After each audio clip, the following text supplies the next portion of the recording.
আসসালামু আলাইকুম, কেমন আছেন সবাই? আশা করি ভালো আছেন। গত পর্বে আমরা দেখেছিলাম কিভাবে ইউজার ক্রিয়েট করবেন এবং ইউজারের রোলগুলো সেট করবেন, সেই বিষয় নিয়ে আমরা দেখেছিলাম। আজকে আমরা যে বিষয়টি নিয়ে আলোচনা করব সেটি হচ্ছে টুলস এবং সেটিং। তো চলুন শুরু করা যাক। ওয়ার্ডপ্রেসের আপনি যদি ব্যাকএন্ডে যান,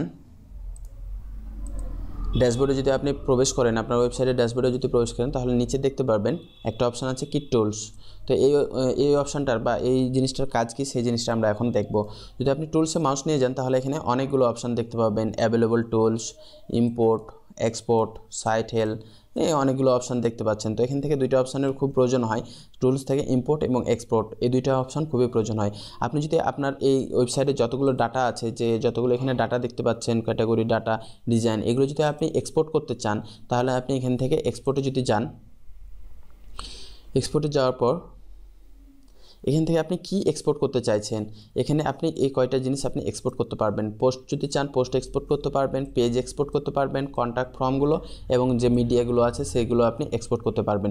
এখন আপনি যদি চান যে সবগুলো একসাথে এক্সপোর্ট করবেন, তাহলে আপনি এখানে ক্লিক করে ডাউনলোড এক্সপোর্ট ফাইলে ক্লিক করলে সবগুলো ডাউনলোড হয়ে যাবে।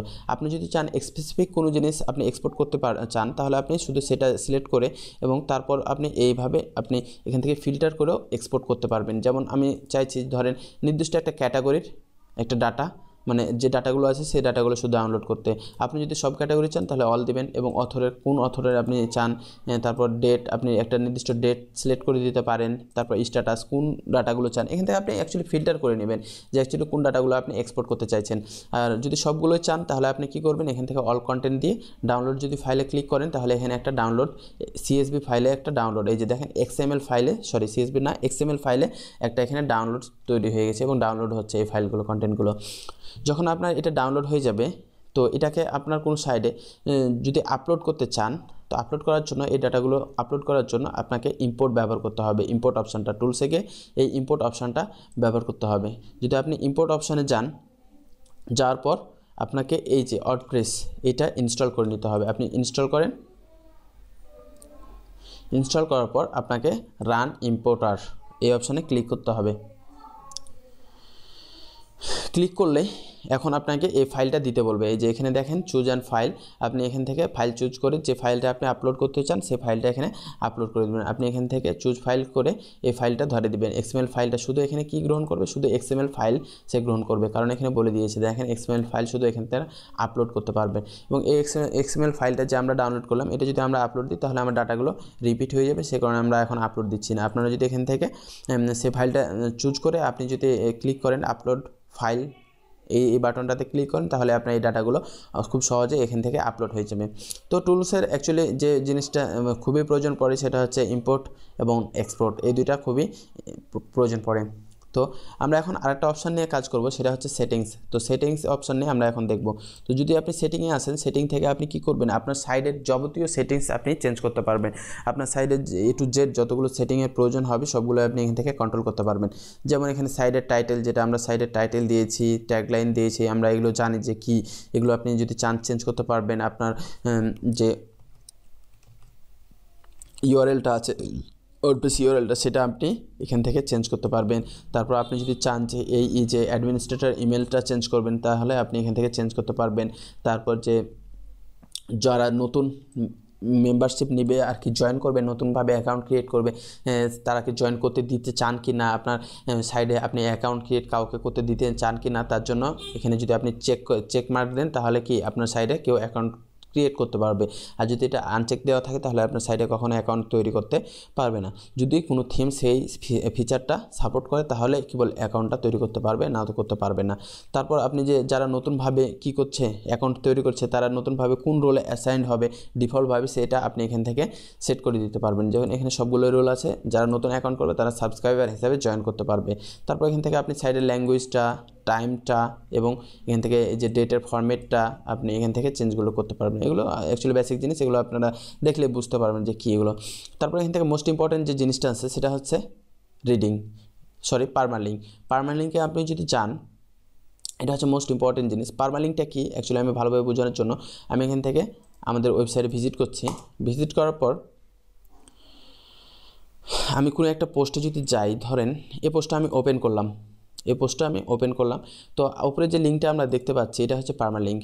এই যে উপরে যে লিঙ্কটা দেখতে পাচ্ছি এটা হচ্ছে পার্মালিঙ্ক, দেখেন এই যে পার্মালিঙ্ক। তো এই লিঙ্কটা কীভাবে আসছে, প্রথমে আছে কি ডেট, তারপর আমাদের যে টাইটেলটা আছে সেটা টাইটেল। তো আমরা জানি যারা এসইও করতে জানেন তারা জানেন যে এটা হচ্ছে কখনোই এসইও ফ্রেন্ডলি লিঙ্ক না। তো আপনি যদি এসইও ফ্রেন্ডলি লিঙ্ক তৈরি করতে চান তো পার্মালিঙ্কে যাবেন, সেটিংস থেকে পার্মালিঙ্ক থেকে এই পোস্ট নেমটা সিলেক্ট করে দেবেন। পোস্ট নেম সিলেক্ট করার পর আপনি যদি সেভ চেঞ্জ দেন তাহলে আপনি এখানে দেখতে পারবেন আপনার এসইও ফ্রেন্ডলি পোস্ট নেমটা চলে আসছে। আপনি যদি রিলোড দেন, সরি এখন বের হয়ে যায়, আমি এখান থেকে বের হওয়ার পর আমি যদি এবার এই পোস্টটাতে যাই তাহলে দেখতে পারবেন আমার একটু কোথাও ভুল হচ্ছে। আমি যাওয়ার পর একবার রিলোড দিই, আমি পেজটা একবার রিলোড দিই, যেহেতু আমরা চেঞ্জ করেছি। হোম পেজে এসে আমরা একটা রিলোড দিয়ে দিলাম। এই জিনিসটা খুবই ঝামেলা করছে, আমি এটা করে দিই।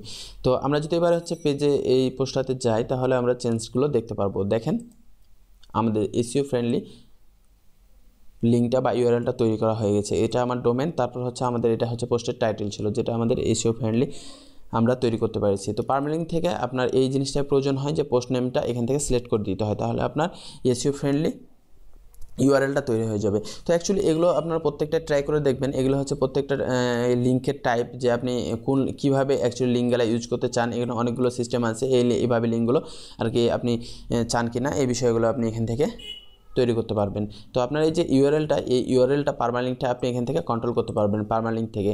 তারপর আরেকটা অপশান আছে যেটা হচ্ছে রিডিং অপশানে যদি আপনি যান তাহলে এখানে অনেকগুলো অপশান দেখতে পাবেন। যে আপনার এই যে আমরা দেখেছিলাম যে হোম পেজে কাস্টমাইজে যে আপনার যে হোম পেজটা যদি আপনি স্ট্যাটিকভাবে চেঞ্জ করতে চান তাহলে এখান থেকে আপনি হোম পেজগুলো চেঞ্জ করতে পারবেন। তারপর হচ্ছে আপনার ব্লগ পোস্টে মানে এই যে প্রথমে এখানে কতগুলো পেজ দেখাবে আপনি এখান থেকে কন্ট্রোল করতে পারবেন। পোস্টগুলো দেখাবে, টোটাল কয়টা পোস্ট দেখাবে, 10টা পোস্ট দেখাবে।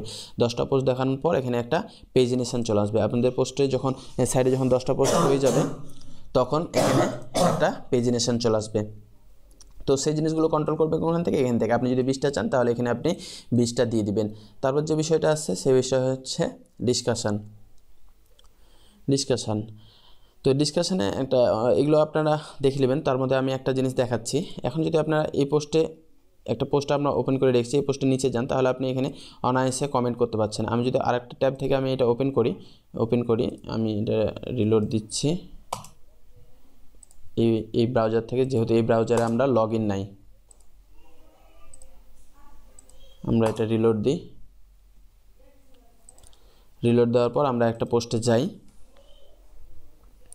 যাওয়ার পর কি এখানে দেখেন আমরা কমেন্ট করতে পারছি, লগ ইন ছাড়াই কমেন্ট করতে পারছি। আপনি যদি চান যে কেউ লগ ইন ছাড়া কমেন্ট করতে পারবে না তাহলে সেই জিনিসটা আপনি এখান থেকে আপনি মেনটেন করতে পারবেন। যে এই অপশানটাতে আপনি যদি টিক দিয়ে দেন, এই অপশানটাতে যদি আপনি টিক দিয়ে দেন তাহলে আর কেউ লগ ইন ছাড়া কমেন্ট করতে পারবে না। যেমন আমি টিক দিলাম, টিক দেওয়ার পর কি এখানে সেভ চেঞ্জ করলাম। সেভ চেঞ্জ করার পর আমি যদি এই ব্রাউজার থেকে আমি এই লিঙ্কটাতে আমি যদি হিট করি, রিলোড দিই, তাহলে দেখবেন যে আপনাকে কমেন্ট করার জন্য লগ ইন করতে বলতেছে। এই যে দেখেন আমাকে কি করতে বলতেছে, লগ ইন করতে বলছে। কমেন্ট করতে কেউ পারছে না কারণ আমরা ওটা আনচেক করে দিয়েছি। এখন আপনাকে এখান থেকে লগ ইন করতে হবে। লগ ইন করার পর এই যে লগ ইন করতে হবে, লগ ইন করার পর কী করতে হবে আপনাকে সেখানে কমেন্ট দিতে পারবেন, তার আগে আপনি দিতে পারবেন না। তো এই ফিচারগুলো এই ফ্যাসিলিটিগুলো অ্যাকচুয়ালি এখান থেকে এই যে user log in must be register এইটা চেক দিয়ে দিতে হয়, তাহলে সে আর কমেন্ট করতে পারে না। আমি আনচেক করে রেখে দিলাম। তো অ্যাকচুয়ালি এই পর্বে এ পর্যন্তই ছিল। আর সেটিং এবং টুলস নিয়ে আর তেমন কোনো কিছু নাই। বাকি যেগুলো আছে সেগুলো আপনারা নিজে নিজে এক্সপ্লোর করে নেবেন। আর তেমনটা প্রয়োজন হয় না অ্যাকচুয়ালি, এগুলোর বাকি যেগুলো আছে সেগুলো তেমনটা প্রয়োজন হয় না। কিন্তু যখন কোনো কাজের প্রয়োজন হয়, যদি চেঞ্জ করার প্রয়োজন হয় তাহলে আপনারা সেখান থেকে আপনারা চেঞ্জ করতে পারবেন এবং সেগুলো আপনারা দেখে নেবেন নিজে নিজেই। একটু ঘাঁটাঘাঁটি করলে সে বিষয়গুলো আপনারা শিখতে পারবেন। তো আশা করি ভিডিওগুলো ভালো লেগেছে। তো আজকে এই পর্যন্তই, আল্লাহ হাফেজ।